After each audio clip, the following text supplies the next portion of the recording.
4 decades after they parted ways, the Beatles still hold the top spot on every conceivable list of the greatest recording artists of all time. Not only do they beat all comers in the realms of critical and commercial success, no other pop act before or since has even come close to matching the Fab Four in terms of innovation and social impact. With pop music still in its infancy back in the early 60s, the lads from Liverpool broke so much musical, lyrical, stylistic and cultural ground that by the time they split in 1970, they'd left little new territory for successive generations of musicians to explore.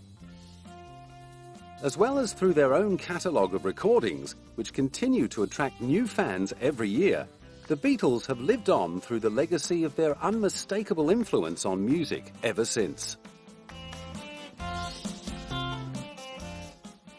There could be no doubt, however, that in creating such a hard act to follow, John, Paul, George and Ringo were also making a rod for their own backs, condemning themselves to a lifetime of comparison to their days as a Beatle. Whatever they chose to turn their hand to, their subsequent achievements would forever be judged against the unmatchable benchmark they'd set as a group. This is the story of what happened next.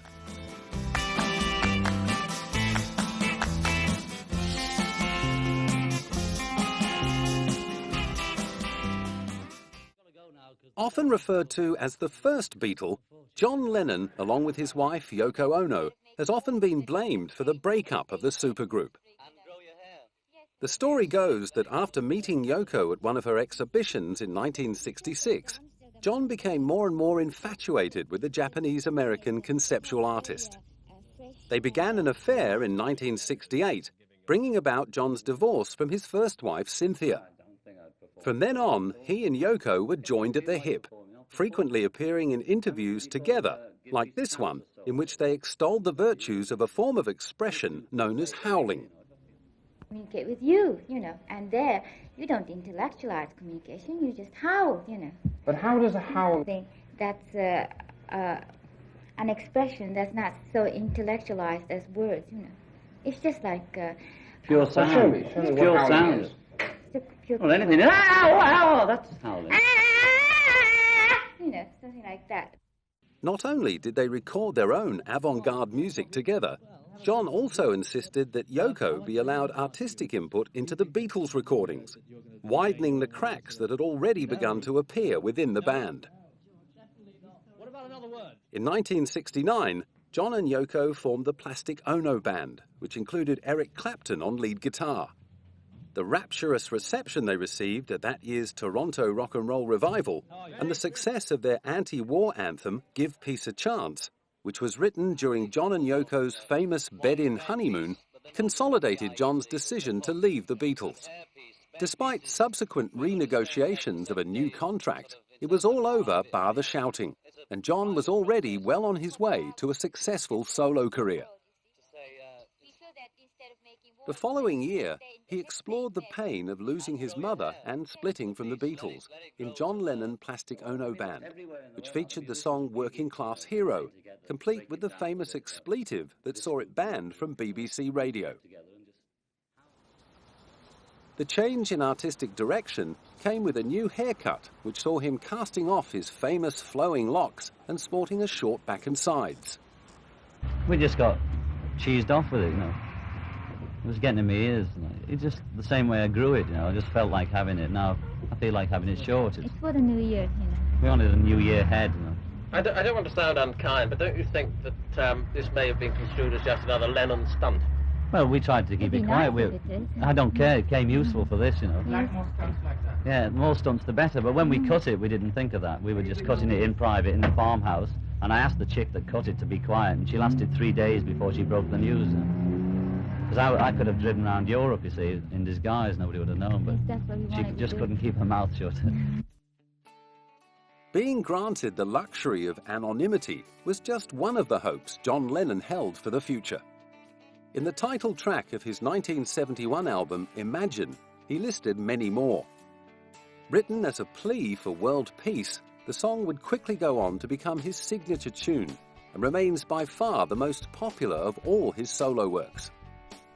The album, which he co-produced with Phil Spector and Yoko, also included Jealous Guy and the song How Do You Sleep, which pulled no punches in its unveiled attacks on his former songwriting partner, Paul McCartney. Over the next few years, he and Yoko collaborated on more anti-war songs, like Happy Christmas, War Is Over. Their 1972 album, Sometime in New York City, focused its attentions on race relations and women's rights. It kicked off with a song called Woman is the Nigger of the World, which, like Working Class Hero, was banned from radio airplay. And much to his reluctance, John was being hailed as the leader of a social revolution.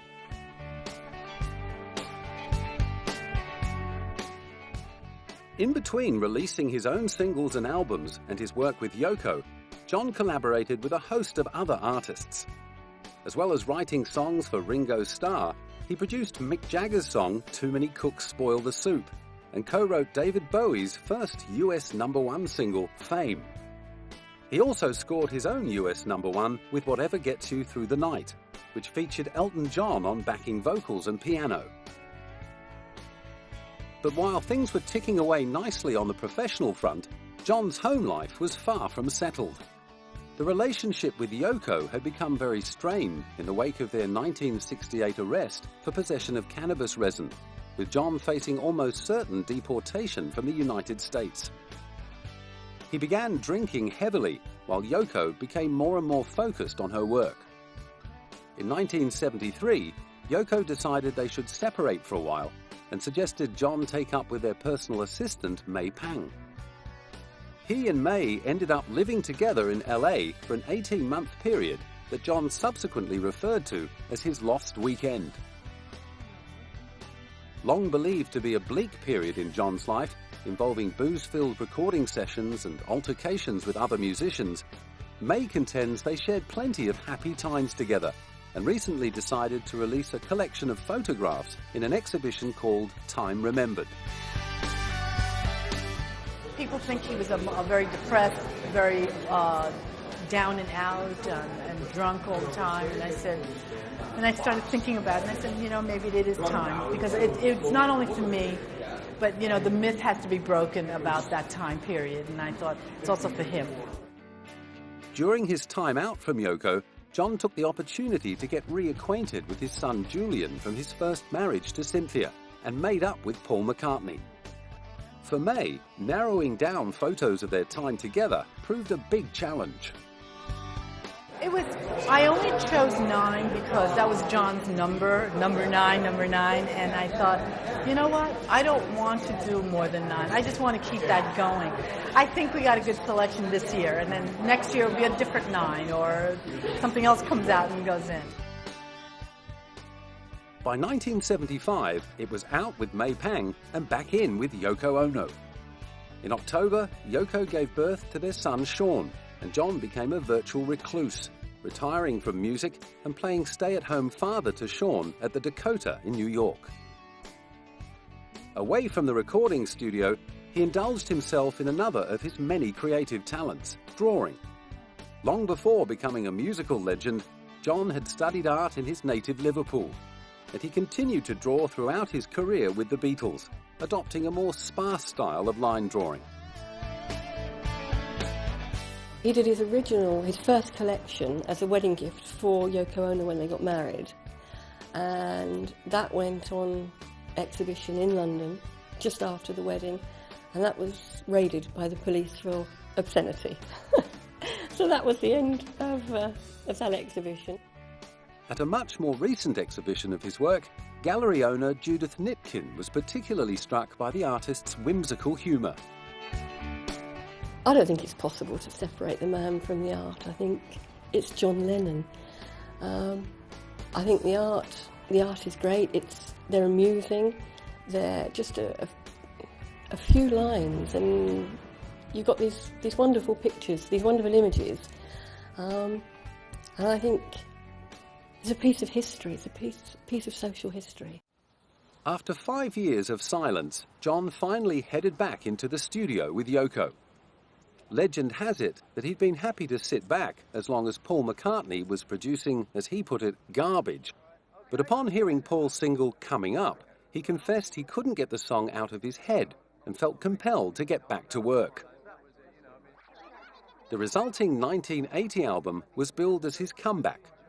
Double Fantasy showed his softer, more mature side and was packed with odes to his family, such as Beautiful Boy, Woman, and Just Like Starting Over. In interviews to promote the album, John declared he was happier now than at any other point in his life, and he wrote a song called Life Begins at 40 to prove it. Tragically for John Lennon, life was also destined to end at 40. Just 3 weeks after the release of Double Fantasy, he was gunned down on the way into his apartment building. On December the 8th at 10:50 p.m., he was following Yoko into the Dakota when 25-year-old Mark Chapman stepped out of the shadows and fired 5 shots. 4 found their mark, and at 11:21, John Lennon was pronounced dead on arrival at the Roosevelt Hospital.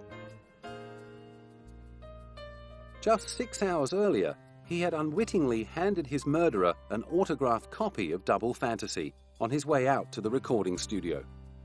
As soon as news broke of the tragedy, the world united with Yoko in shock and grief and flocked to the scene of his murder.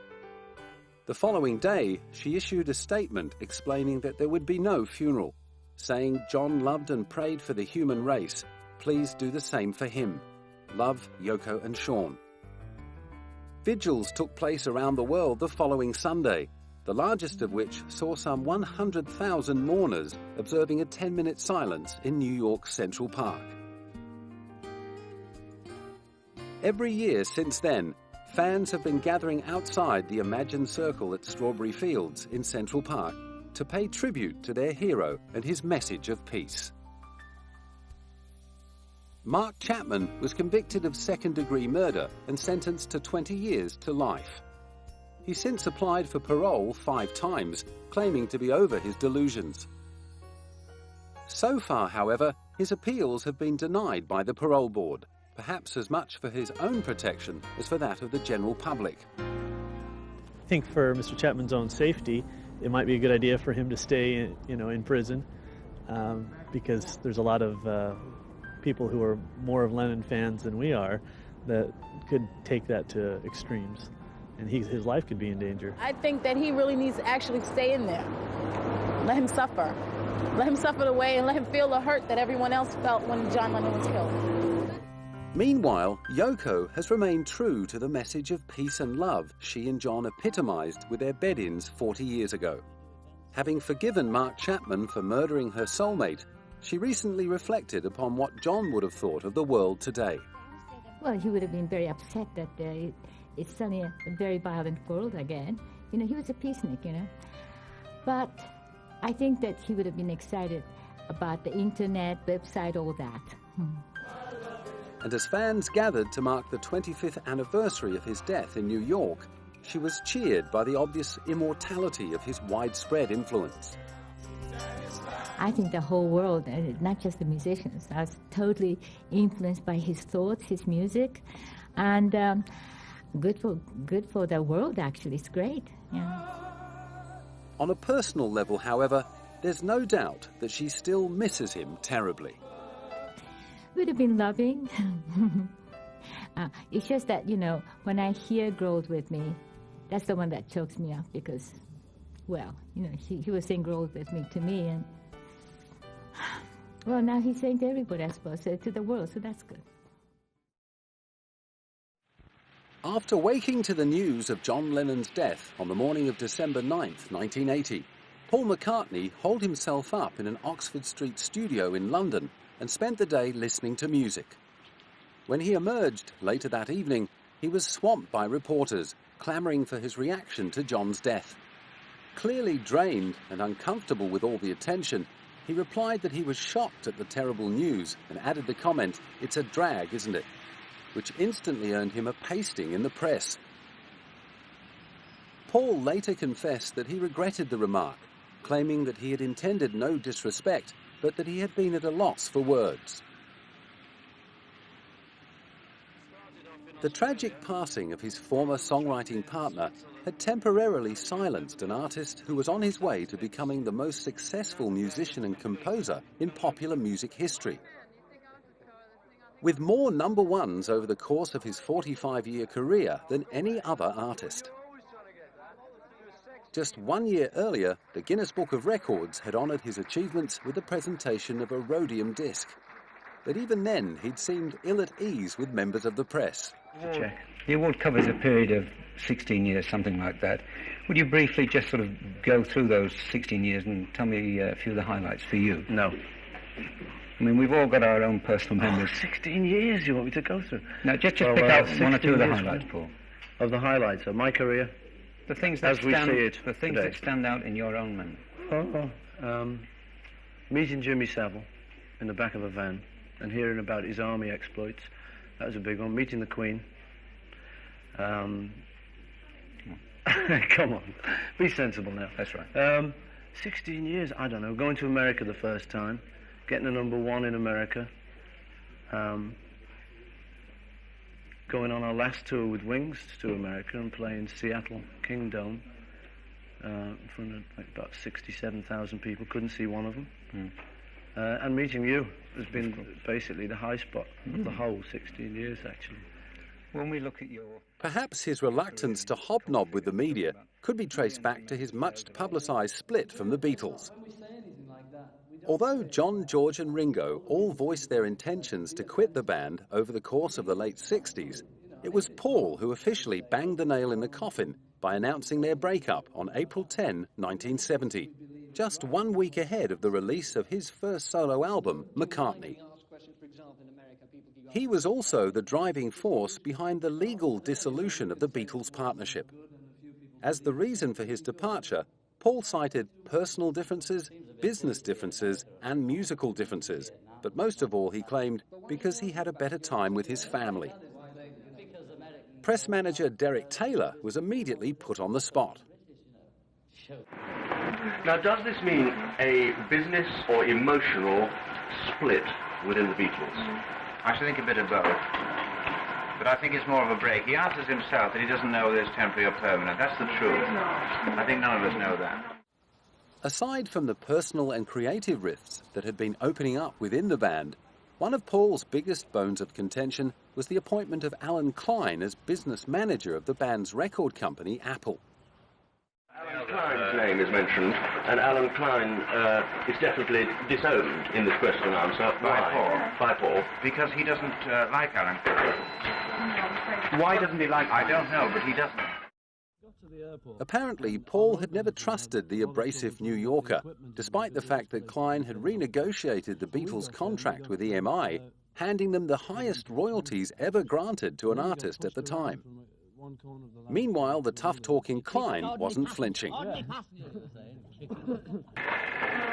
What do you feel about the fact that Paul apparently is definitely dissociating himself from you? It appears that he's antipathetic to you.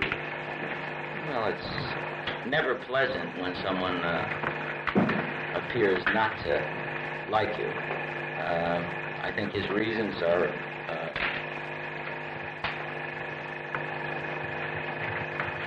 sad. I think they're his own personal problems. But unfortunately, he is obligated into Apple for a considerable number of years, so his disassociating himself with me has really no effect. But rather than allow Klein to milk the Beatles and diminish their artistic legacy, Paul acted to legally dissolve the band's partnership the following year. On his visits to the courthouse, he was accompanied by his American wife of 2 years, Linda, whom he credited with giving him the strength to work again after the Beatles' breakup. They'd met in 1967, when Linda was on assignment to photograph swinging 60s musicians in London. Paul was immediately impressed with her talent as a photographer. By the time the Beatles split up, Paul and Linda had already had one child together, called Mary. Paul had also adopted Linda's daughter, Heather, from her first marriage. While John was collaborating with Yoko over in New York, Paul invited input from Linda on his second solo effort, Ram, which reached #1 in the UK and #2 in the US. In 1971, the husband and wife team were joined by guitarist Denny Laine and drummer Denny Sewell, who completed the lineup of the new band Wings. Although Linda often drew derision for her weak vocals and awkward stage presence, Wings would go on to enjoy a great deal of critical and commercial success over the next 10 years. As well as reuniting with Beatles producer George Martin to record the theme song to the 1973 James Bond film Live and Let Die, they won 2 Grammy Awards the same year for their album Band on the Run. Other hits included Mull of Kintyre, Silly Love Songs, and With a Little Luck. After John died in 1980, Paul was nervous about touring and ended up disbanding Wings the following year, but that didn't slow his musical output. On his second solo album, McCartney 2, which featured the lead single Coming Up, he played every single instrument, and throughout the decade he would collaborate with a host of other artists, including the hit single The Girl Is Mine with Michael Jackson and Ebony and Ivory with Stevie Wonder. He also struck up a songwriting partnership with Elvis Costello, which spawned Elvis's hit Veronica. Like John and Yoko, Paul and Linda also faced legal challenges over their use of drugs. During the 70s, police had found marijuana growing on his farm in Scotland, and in 1980, Paul was arrested in Japan for carrying 7.5 ounces of cannabis in his luggage. 4 years later, they were busted once again in Barbados. Towards the end of the decade, it was time to get back out on the road with his new band lineup to promote his latest album, Flowers in the Dirt. Once you've got a band going, you start to feel like going on tour. You think, well, let's get out of this room and go to another room. So it's really that. We've got a nice band that we enjoy playing with each other. And so we're going on tour. 19 years after the Beatles had broken up, he was still being asked about a possible reunion. Obviously, the Beatles can't get back together now because John died. And to me, that was the ultimate thing. You know, even though people have suggested that the three of us work with Julian, I don't think you can replace John. He's just such a key factor, you know, it's impossible. And I wouldn't even want to try that. But as far as maybe me, Ringo and George working together again in some form, maybe playing together or making some songs together, that'd be the first move. In fact, the first move was teaming up with George and Ringo in the 1990s to put together Apple's The Beatles Anthology documentary series, which included 3 double albums of previously unreleased material and a 10-hour video box set. Sadly, however, the late 90s were marred by Linda's battle with breast cancer. Through her profile as an animal rights activist and author of vegetarian cookbooks, Linda had become a national icon in her own right, and Britain joined Paul and their children Heather, Mary, Stella and James in mourning her loss in April 1998.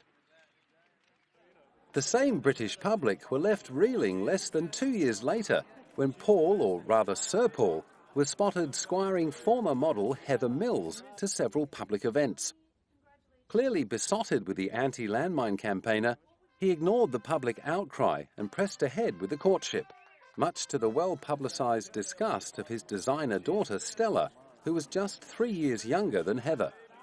Sir Paul and Heather were married in front of 300 guests in a lavish ceremony at Castle Leslie in Scotland, and in 2003 they had a daughter called Beatrice Millie. Heather set about convincing Paul's friends and fans that she was a worthy successor to St. Linda. Not only did she step up her involvement in anti-landmine campaigns, she took up Linda's mantle as an animal rights activist, becoming a vocal supporter of the People for the Ethical Treatment of Animals. But all her hard work fell on fallow ground, with Paul's nearest and dearest refusing to relinquish their mistrust of the glamorous amputee. The media were relentless in their determination to dig up details of her murky past, spreading rumours that she had formerly worked as a high-class prostitute. And in 2005, they hit pay dirt. Branding her Lady Mucker, a British tabloid published semi-pornographic photos taken of her for the 1988 book The Joys of Love. Humiliated and embarrassed by the stories, Sir Paul initially defended his wife, but in May 2006 it was announced that they were separating and the mudslinging began in earnest. Heather opened her account by accusing Sir Paul of regularly physically abusing her while under the influence of drink and drugs. While Paul kept quiet, his friends and supporters were vitriolic in response. She is trying to desperately destroy a legend. She's destroying a national treasure. I don't know what she's playing at. I think she's a very, very wicked sado who needs an awful lot of help. A sado that stood to win up to a quarter of Paul's estimated £800 million fortune after just 4 years of marriage. In the end, however, she had to settle for a lump sum of £24.5 million, along with £8 million worth of assets, plus $35,000 a year in child support. But even while he was riding out what became known as the split of the decade, Paul never stopped working. While off on a 2-year world tour, during which he headlined Glastonbury Festival, he wrote a behind-the-scenes book called Paul McCartney On Stage, Off Stage and Backstage. He also completed his third classical work, Ecce Cormeum. 8 years in the making, it premiered at the Royal Albert Hall in November of 2006. Already separated from Heather at this stage, he was free to talk about the real inspiration behind the work. It was started when Linda was alive, and we originally went up to Magdalen together. So it has a lot of my feelings for her in it. When she died, it stalled me, and it took a year or so before I could get back into it. And the interlude in the middle, the particularly sad melody, is what got me going again. So her spirit is very much in this. It would have been her birthday yesterday, so very appropriate. There was also the 2005 album Chaos and Creation in the Backyard, and 2007's Memory Almost Full. The phrase Memory Almost Full, because it seems symbolic of our life today. I think, the life moves so fast, and not just for me, for many people. Like, your messages are always full, and your mind's full. It doesn't matter if you're my age or 20. I think, we need to delete stuff every so often, like I needed to delete my messages. I think you need to delete facts now just to clear your mind.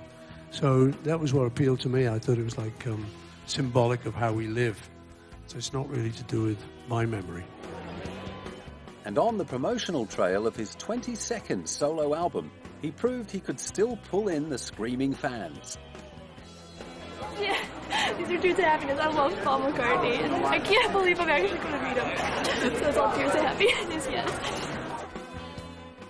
At the age of 65, that was good enough for Paul to put off any thoughts of retiring. Since then, he's picked up an Ultimate Legend Award from MTV, performed his first ever concert in Israel, and signed up with Starbucks label Hear Music. And despite the disastrous end to his second marriage, neither has he given up on love. Even before his divorce from Heather became final, he'd begun dating trucking heiress Nancy Chevelle, proving that there's still plenty of life in the old Beatle yet. I'll do it as long as they like it and I like it. Despite his incredible gifts as a musician-songwriter, George Harrison was destined to remain eternally overshadowed by fellow Beatles John Lennon and Paul McCartney.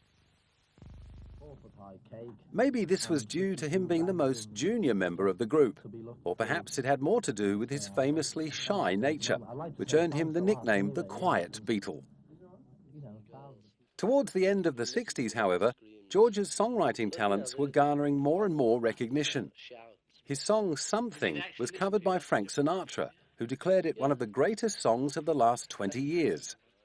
Despite this, Paul's gripes about his guitar playing were wearing him down, and George walked out twice. On top of that, he had to contend with being arrested and charged for marijuana possession. He and his wife Patty were found guilty and fined £250 each. After the Beatles split in 1970, George was quoted as saying, "The biggest break in my career was getting into the Beatles in 1962. The second biggest break since then is getting out of them. By then, he'd amassed a backlog of his own material, and he was first out of the blocks with his solo effort, All Things Must Pass. The sheer volume of material on the triple album confirmed the feelings of many fans that his songs had been stifled by the Beatles.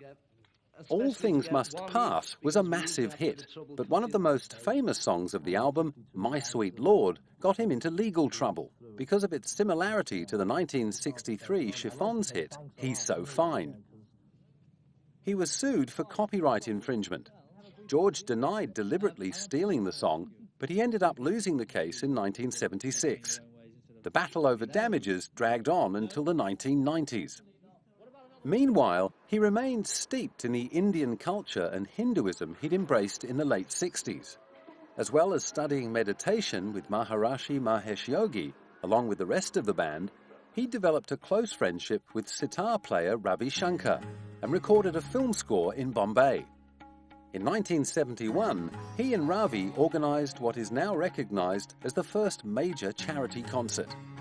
With a heavyweight lineup that included Eric Clapton, Bob Dylan and Ringo Starr. The concert for Bangladesh took place in New York's Madison Square Garden in front of 40,000 fans. He often said that, people need to be inspired, and people also need a vehicle through which they can channel their compassion and their generosity. And I think that was the most important thing he discovered. Proceeds were supposed to aid refugees in the war in Bangladesh. However, tax issues and questionable expenses conspired to thwart his good intentions and gobble up the funds. By 1974, his first marriage to Patty was over. Things had started to go wrong early in their marriage, and Patty ended up hooking up with George's good friend Eric Clapton. Despite the betrayal, George and Eric remained close and jokingly referred to each other as husbands-in-law. He settled into some stability with his new wife, Olivia Arias, in 1978, and continued pumping out the solo albums and collaborating with other artists like Harry Nilsson and Billy Preston, as well as John and Ringo. He also set up his own film company, Handmade Films, which produced the Monty Python movies. But in 1980, he was shocked to the core by John's assassination. Never trusting the adulation of obsessive fans, George had long been afraid of the danger posed by stalkers. He often refused to promote his own albums and films, earning himself the nickname the Howard Hughes of rock. In his autobiography, I, Me, Mine, he wrote, "I don't want to be in the business full-time because I'm a gardener. I plant flowers and watch them grow. I don't go out to clubs and parties. I stay at home and watch the river flow." In 1987, however, he dragged himself out to promote his new album, Cloud 9. The album spawned the hit single, Got My Mind Set on You, and he set off for a concert tour of Japan, supported by Eric Clapton. He also teamed up with Bob Dylan, Roy Orbison and Tom Petty to form the Travelling Wilburys. In 1997, he reunited with his old friend Ravi Shankar to record a new album, Chants of India, based on ancient Indian mantras.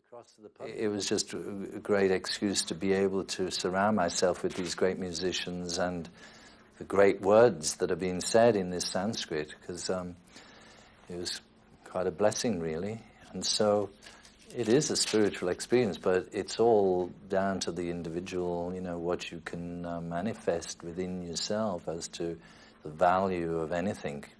Really, the whole of life should be a spiritual experience, because we are spirits who are just encased in bodies. People forget that and think they're just this body, but we're actually spirits in bodies.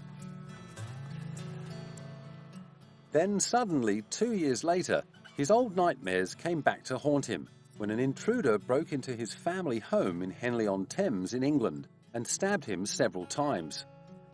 Although George was left with a punctured lung, he and Olivia managed to restrain the attacker and detain him until the police arrived to arrest him.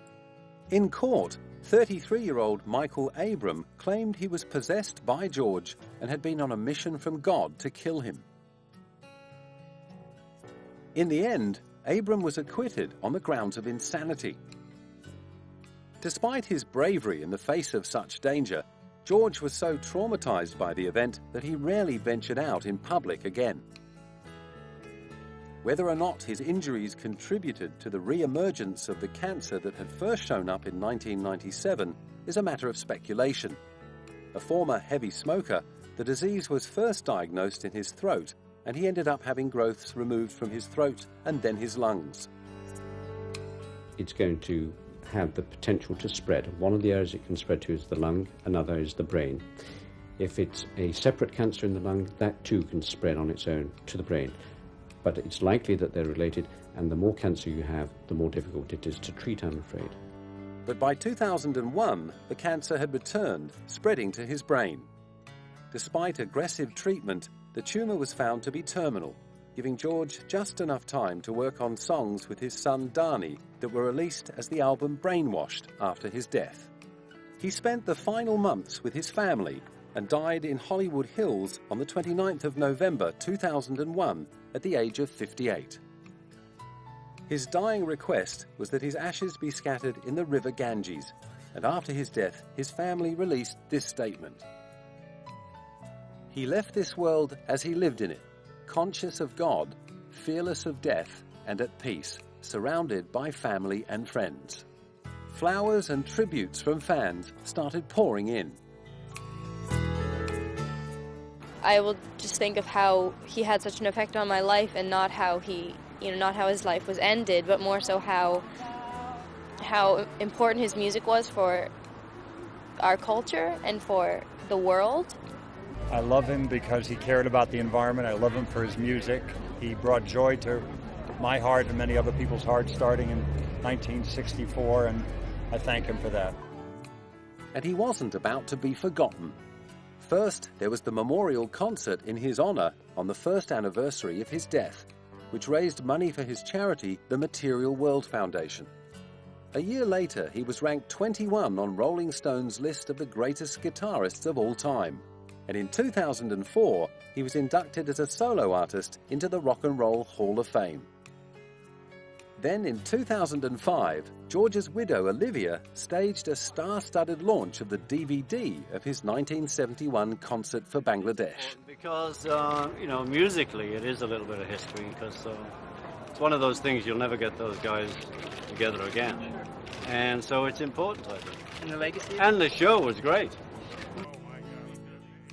The launch also included performances by his old collaborators Ringo Starr and Billy Preston, as well as his son Dhani, who also worked on the project.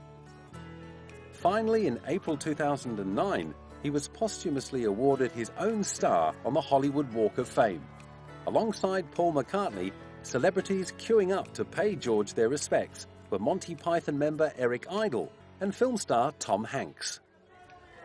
Let us thank them all for making life worth living that much more.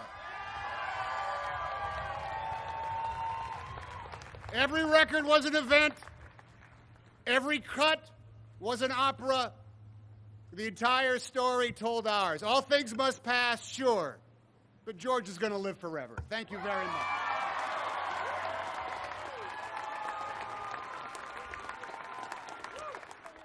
But the last word went to Olivia.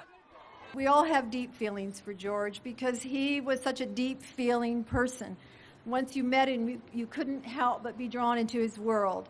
And he wanted to be in your world, too. To me, he was a beautiful, mystical man living in a material world. And he was as funny as the day is long and just as perplexing. I think I speak for all of us when I say that as time passes, we discover more and more how deeply seated he is in our hearts and our lives.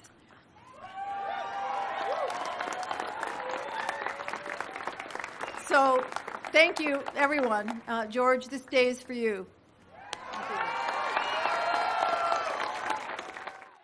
And as for how he will be remembered, I think of him singing Taxman, probably, or something. Or I just think of a great songwriter who, in a way, was in a group with two unbelievably fantastic songwriters as well, and was able to still shine through, Often seen as the clown of the group, Richard Starkey, aka Ringo Starr, endured his fair share of ribbing from the rest of the band. Once asked if Ringo was the best drummer in the world, John Lennon famously replied, "He's not even the best drummer in the Beatles." In fact, Ringo was always the first to acknowledge his technical limitations, admitting, "Whenever I hear another drummer, I know I'm not good on the technical things. I'm your basic offbeat drummer with funny fills." The fact that he was a left-handed drummer playing on a right-handed kit didn't help matters. But despite those limitations, the band's producer, George Martin, was quoted as saying, "Even though he couldn't do a roll to save his life, he's got tremendous feel. He always helped us hit the right tempo for a song and gave it that support, that solid backbeat." He earned a reputation for being incredibly consistent and reliable, rarely making a mistake. And as pop music's first superstar drummer, he paved the way for later upfront beat merchants like Phil Collins, Dave Grohl, and Nico McBrain from Iron Maiden. While he languished in the shadows of John, Paul and George on the songwriting front, it soon became clear that none of the others could match Ringo's dramatic abilities. After appearing alongside the rest of the band in their movies Hard Day's Night and Help, he was lauded for his natural acting talent. After the release of Help in 1966, he talked of wanting to do more films and gave an insight into the frustrations he faced waiting for other people to come up with new material for him to play. I'm sort of out of it there because with John and Paul, they can still write even though we're sort of not working together. And George can, learn his guitar and do things like that. And I've just been sitting around. Getting bored? No, getting fat. When the Beatles finally parted ways in April 1970, there was no more sitting round for Ringo. He'd released 2 solo albums by the end of the year. First came Sentimental Journey, featuring his versions of a collection of rock standards. Then Beaucoup of Blues, a country-flavoured album that brought him 2 hit singles. The dependence on others that had led to so many wasted hours had taught him to deepen his pool of collaborators. And throughout the 70s, he worked with a startling array of artists and musicians from all kinds of genres. As well as pulling in the arranging talents of Quincy Jones, Maurice Gibb and George Martin, he called on all his former bandmates to write songs for his solo albums. He returned favours by taking part in George's concert for Bangladesh and playing on John's solo efforts. He also appeared in a few more movies, debuted as a film director, started a furniture company, and the record label Ringo Records. In the middle of that came the divorce from his first wife, Maureen, with whom he'd had 3 sons, Zach, Jason, and Lee. In 1980, on the set of the slapstick comedy Caveman, he met and fell in love with former Bond girl Barbara Bach. After John's murder that December, they flew to New York together to comfort Yoko. They got married in April 1981 at London's Marylebone Registry Office. With John's shooting still fresh in everyone's mind, they tried to keep the wedding secret. But after word got out, around 30 security officers were employed to keep the surviving Beatles and their families safe in the ensuing crush. Over the next couple of years, Ringo continued collaborating with his former bandmates and released 2 more albums, Stop and Smell the Roses and Old Wave. Then in 1985, he became the voice of Thomas the Tank Engine in the popular animated TV series. By 1988, however, his famous partying lifestyle had got the better of him, and both he and Barbara checked themselves into a detox clinic in Tucson and underwent a 6-week program for alcoholism. Within 12 months, he bounced back to form the All-Star Band. The first in what was to become a revolving lineup of well-known musos included Nils Lofgren, Joe Walsh, Billy Preston, and Jim Keltner.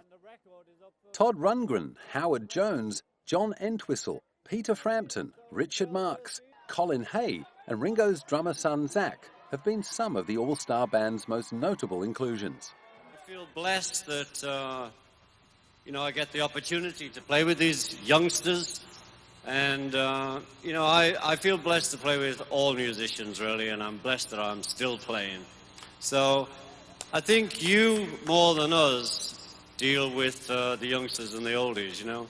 I mean, I suppose I have to end up playing with, like, B.B. King to be the youngster. Even though he's been getting out and about with the All-Stars for 2 decades, Ringo still gets asked about how they compare to the Beatles. That was great, this is great. You know, it was all new, a lot newer then. And so, you know, I think what people don't understand is that, you know, we're players, we're musicians. And, you know, though the Beatles were those big icons and the haircuts and whatever else, underneath all of that were these 4 musicians, and that was the main deal. Having said that, he and Paul have also been doing it together.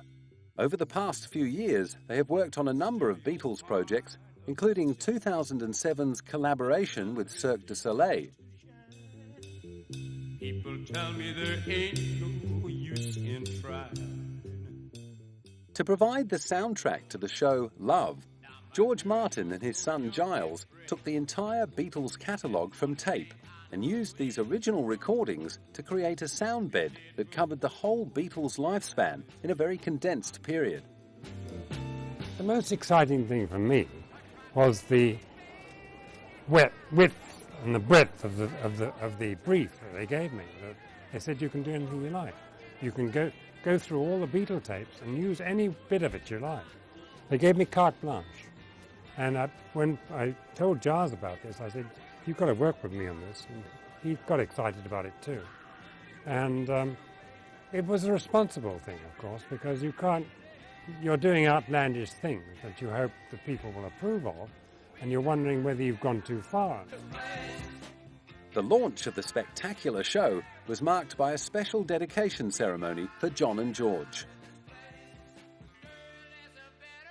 2 years later, they were representing their late bandmates again at the launch of The Beatles Rock Band, a video game that puts players on stage as members of the legendary group and allows them to play their material from a catalogue of 45 songs. 4 decades on from their famous final performance on the rooftop of Apple HQ in London, Paul and Ringo had lost none of their on-stage chemistry.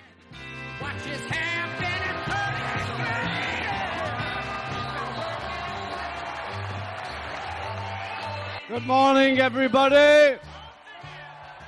Thank you. Welcome. All right. Looks like they want us to talk amongst ourselves, Paul. Yeah, I think so. What do you think of the game? I love it. I love it. You love it?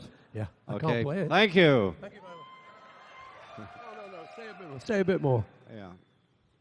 Well, the game is good. The graphics are very good. And we were great. Now, we love the game. It's fantastic. Who would ever thought we'd end up as androids? But I like the way I walk. Yeah, so thank you very much for having us here and having us on your game show. We love it. It's wonderful. Anyway, God bless, peace and love. Thank you. Yeah. Enjoy the game. Thank you. Whoa.